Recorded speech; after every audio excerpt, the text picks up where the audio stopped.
Claro, Julián, ¿cómo te va? Buenas tardes. ¿Cómo estás, Antonio? Estamos hablando de esta inequidad, ¿no?, que hay a la hora de repartir dividendos y cómo los trabajadores hoy perciben salarios, en algunos casos pobres, tenés jubilados indigentes y tenés un grupo que se lleva millones y millones y millones y millones de pesos. Bueno, en ese sentido, yo creo que es aún más dramático, o más bien nos convoca aún más a tomar riendas en el asunto, el tema que estaban conversando antes acerca de la concentración.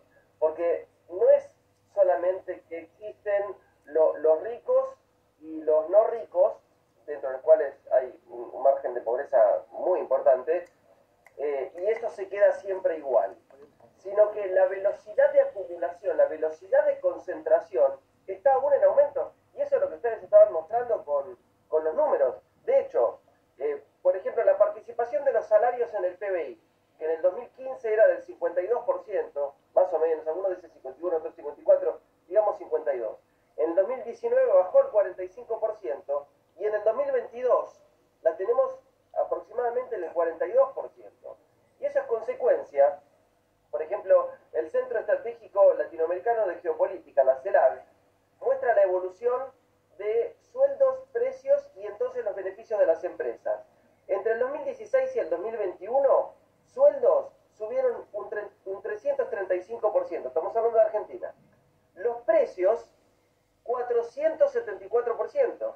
¿Y eso en qué se tradujo? En aumento de los beneficios empresariales de 523%. Estamos viendo que los salarios alcanzan cada vez para menos en la medida que la concentración de los ingresos totales se acumula cada vez más rápido en estas pocas empresas. Incluso hay algunas cuestiones que tienen que ver con el modelo económico. Y también meto otros temas, ¿no? O sea, hay mucho para dialogar, vamos a ir hasta donde me dejen, hasta donde dé el tiempo más bien. Si, hay una frase, ¿no?, que se escuchó hace poco, que decía: si el campo no produce, la ciudad no come. Y mucha gente escucha esto, pero lo que hay que saber es que el campo está produciendo cada vez más y que la riqueza tampoco se le puede a los productores, los trabajadores del campo. Pero Julián, aparte hay una realidad, Julián, el campo está produciendo alimentos para animales. Soja y maíz es para animales y no está produciendo alimentos para la canasta de los argentinos. Por esto es una realidad, lo que menos se produce son hortalizas, frutas y verduras, peras y manzanas, y lo que más se produce es maíz y soja, que es lo que más se exporta.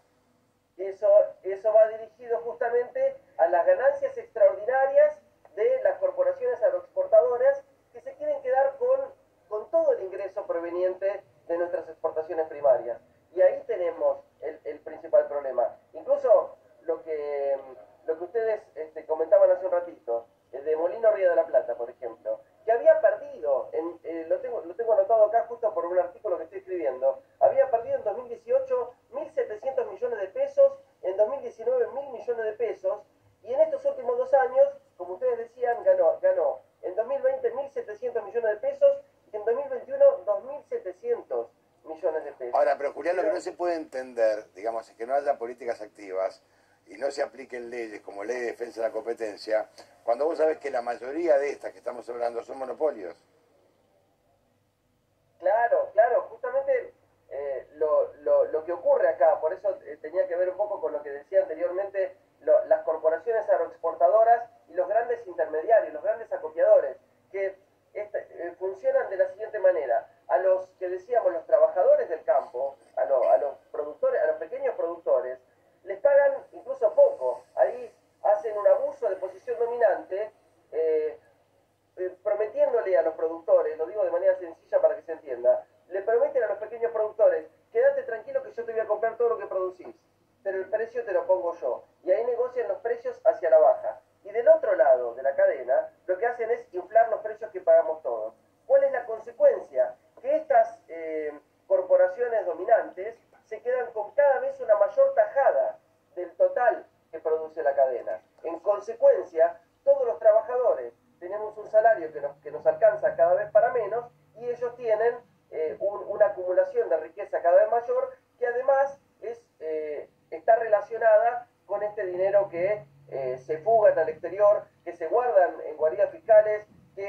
triangulan con empresas amigas o propias en el exterior justamente para evadir impuestos y no declarar, y todo ese dinero que además constituye un enorme fraude al fisco, es decir, al conjunto de la sociedad que tiene urgencias muy impostergables, bueno, y entonces también un poco tiene relación con algo que se está hablando de cobrar impuestos a dinero en guaridas fiscales en el exterior, ¿no es cierto? Julián, te mando un gran abrazo, gracias, Abrazos. Y está